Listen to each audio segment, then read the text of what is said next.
One of the things about being highly intuitive, psychic, whatever you want to call it, is that you get stuff on a constant basis. At least I do.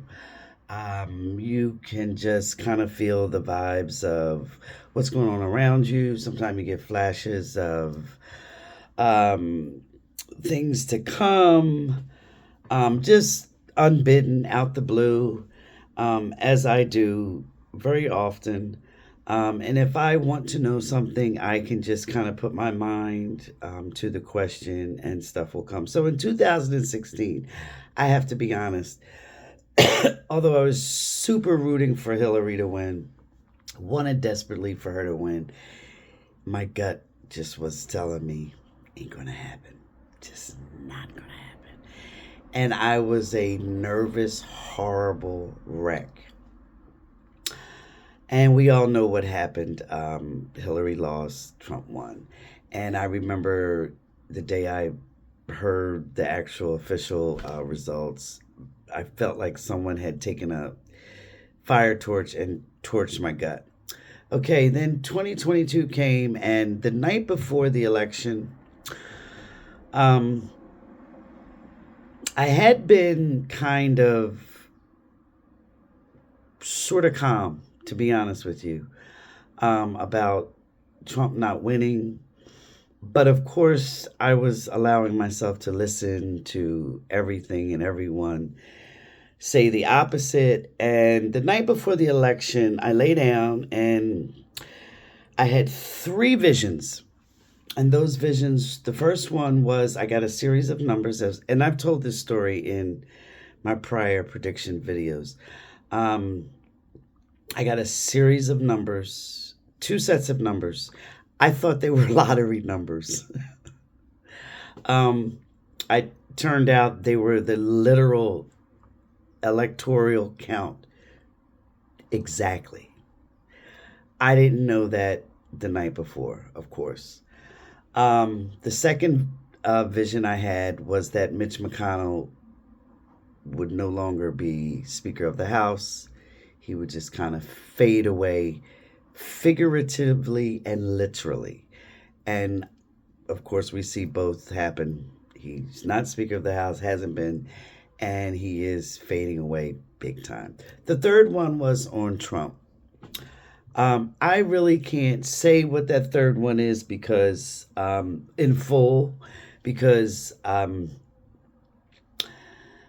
because of censorship, et cetera, et cetera. But I will tell you this: part of that third one was he will never, ever, ever be president again, ever, never. He will never hold office. So, and the other part of that is still yet to come true, although it's kind of bearing itself out because I'm seeing his life force just draining. And I've told you guys this before, his and Biden's are just draining. Biden's life force is sort of draining a little bit faster. Um, but okay, so that's another story. Anyway, this election, I have been, I was given the information once again. Trump will not win, Kamala will win. Got this a while ago. And here's the thing, I got Kamala actually being the front runner. I was doing my rebounding exercises months ago, probably in the winter, early 2024. And it just flashed to me that not only was she going to win, okay, but she would do two terms. And she was going to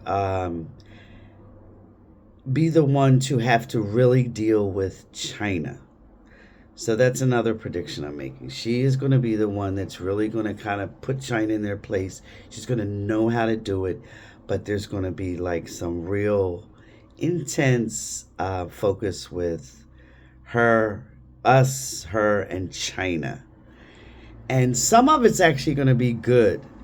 Um, new type of trade deals, new type of communication, but also she's going to be very firm in not letting them take um, or try to take Taiwan, occupy it, whatever they're trying to do.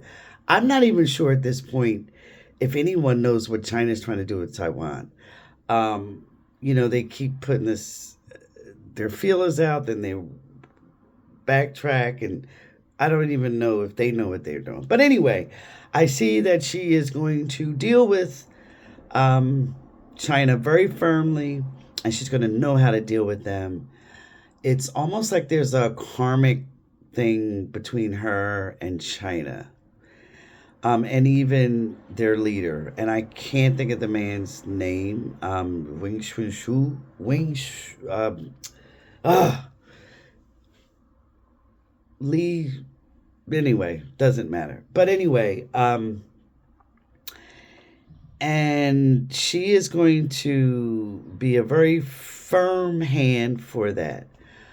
Also, I just feel that I'm going to reiterate one more time. There's going to be a red state that is definitely going to turn blue. Very unexpected. It hasn't been blue for decades, if ever. I have to really look that up, but it's going to turn very blue. And it's going to be a shocker for people. I've said this now for over a month, and now we just hear that Kansas is kind of a toss-up state now. They're a very red state, and Iowa. I saw this a while ago, and it's on one of my videos. So that's a very new development, and that looks like it's going to come true. I'm not sure which one is going to be. From what I envisioned, it's more like the middle of the state, but they're both kind of in the middle, so who knows? I don't have the specifics on yet. Wouldn't it be funny if they both turned blue? But I said it from the beginning. One of the states was going to turn blue. Now, the whole abortion issue is going to come up again for the country, and it will be ensconced again as a law, but somehow the way it will be worded or ratified and put into law, it can never probably be revoked again. Okay. And I don't know enough about how the government does that to really comment on how it could be done. I'm sure there's so many of you out there that are much more knowledgeable than I. But if there's a way that they can make it so that it will never be an issue again, that's what they're going to do. Okay? And abortion, it's sad because this country has focused so much on abortion when it's not even an issue. Spiritually and on the other side, it is so a non-issue. I talk about it in my book, My Near-Death Experience from A to Z. I have a whole chapter on it. It is such a non-issue from the spiritual world. You'd be surprised. So many people have gone through guilt trips and the guilt and the shame and whatever they've experienced. And it's just wasted energy because it's not what you think. It's not anything that anyone should have guilt over, etc. It's a very agonizing decision for the person, for the woman, and sometimes their partner. But viewed from the spiritual world, it is not an issue. If you're interested, I talk about it and many other things I learned during my near-death experience. Abortion, deja vu, reincarnation, karma. I even have a chapter in there on North Korea and what I saw. It's fascinating stuff, but women have tortured themselves far too long, and people have made this an issue where it just should not be an issue. You'd be surprised. You'd really be surprised. And yes, the book is available on Amazon, My Near-Death Experience from A to Z. So, take care, people. My gut is calm. We're We're good. We got this.